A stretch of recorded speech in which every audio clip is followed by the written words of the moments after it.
Hi everyone, it's Wednesday the 22nd of April and here I'm with our daily update. I am smiling, that's because we've got the website up and running, so I'm really happy about that, and I'll talk about that in a little while. Look, the first thing is again to say thank you to everybody and congratulations on the work that you're doing in cooperating with the health advice, the government advice, in putting Australia and Queensland in a position to actually where we may be able to start thinking about it, planning our way ahead and out of this situation instead of managing being in it. And that's a massive step really for any jurisdiction anywhere in the world at the moment. So you wouldn't be living anywhere else right now. So I think the first thing is to be really thankful. And we talk about gratitude, is that we're where we are right now in Queensland, which is probably in the best position in Australia, and in Australia, which is probably in one of the best positions in the world. So a lot to be thankful for on that front. Again, with the home learning packs, the first thing I really want to say is, again, if you need anything, can you please contact us? I won't go over everything I've said before, but yes, look, we're here if you need something. Let us know.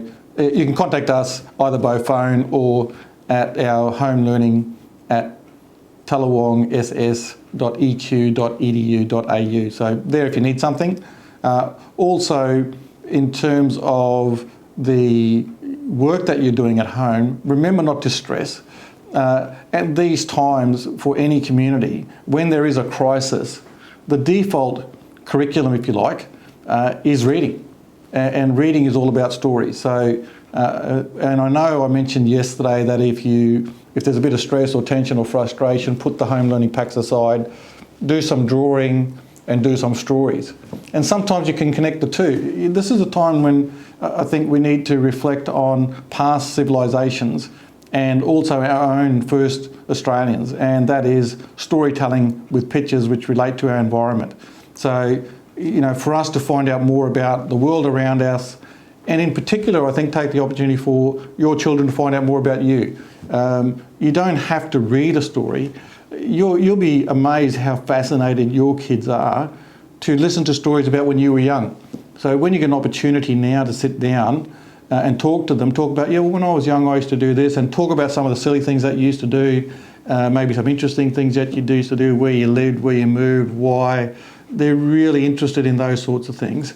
Everyone's got different types of stories, but I used to like listening to my dad talking about my grandfather because back in the early 1900s, and my grandfather was only about 13, I think, when he pretty much ran away from home. So being a bit of a genetics of being a bit of a rebel in our family, he didn't just run away. He went from India a couple of thousand miles down south, went on a boat with some friends over to South America, where he had no passport or anything, and I know, unfortunately, we've lost his diaries now, but I know he spent a bit of time there, and they weren't really making a lot of money, so I think he was there for about 2 or 3 years.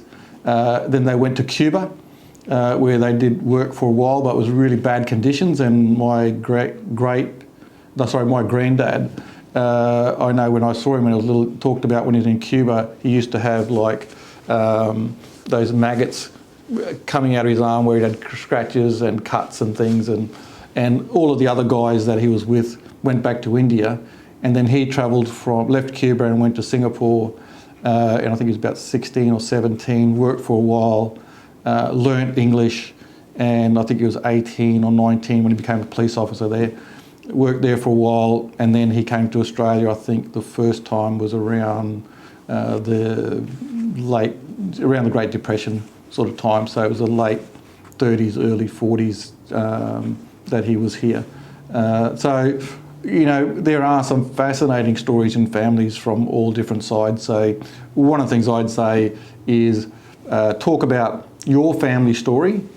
And you know what would be really good sometimes is to capture that story, because sometimes later on, you know, your kids, when they want to talk about you to their kids, it'd be nice to have some keepsake things put away somewhere where, you know, they've listened to you, then they've drawn some pictures to represent your past, and maybe you've written some words to help them to make some notes about what your story is in your family. And that would be a fascinating curriculum, really, in terms of engaging the kids in some learning. And that is a great foundation for learning, where you actually do some reading, interpretation, drawing, and connecting that together to make a story. Is a really rich curriculum, which is probably richer than some of the things that we do at school. So have a go at that. And finally, home learning website. If you go to schoolshoponline.net.au, then a lot of you as our parents currently use that to order food from the tuck shop. So instead of making things more complicated, what we've done is actually embedded the home learning resources and our home learning website within School Shop Online, where you normally go to anyway. So most of you will already have a registration for that, but I'm going to show you in a sec how you can navigate to the resources that will be there. So what you do is you open your browser, click in the top bar and type in schoolshoponline.net.au, press enter, and it'll take you to this screen here,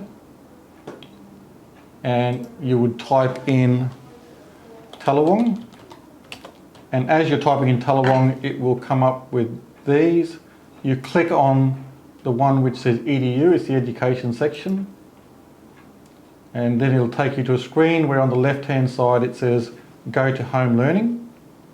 And when you click on home learning, you will already have a username and password if you have ordered food from our tuck shop. If you haven't, you would go to new users and register now. Okay, and once you've registered, it'll give you instructions to come back in and log in.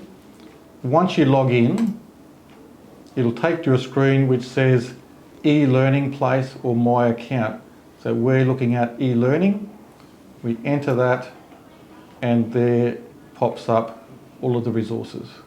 So if, for example, you are in year 5, you would press enter into year 5, and then if you want to download the entire learning pack, you would click on home learning pack year 5. If you want individual sections of that, then you will go to the select button. But at this stage, you would just click on home learning pack year 5, and it will bring up for you the entire resources that were sent home. So if you have either lost it or something spilt on it, the dogs chewed it, whatever, then you will have access to that, and it has less likelihood of it crashing because we've got it as a separate site available for you. Okay guys, so that's how we used the website for you to access the resources from home. There'll be additional resources put on that for next week. So once you're in there and you're using it, we'll start loading up some other things for you to use. But look, I hope you find that really useful. If you have any questions at all, remember, just email us or give us a call in the office tomorrow. But yeah, look, have a good night, and I'll talk to you tomorrow afternoon.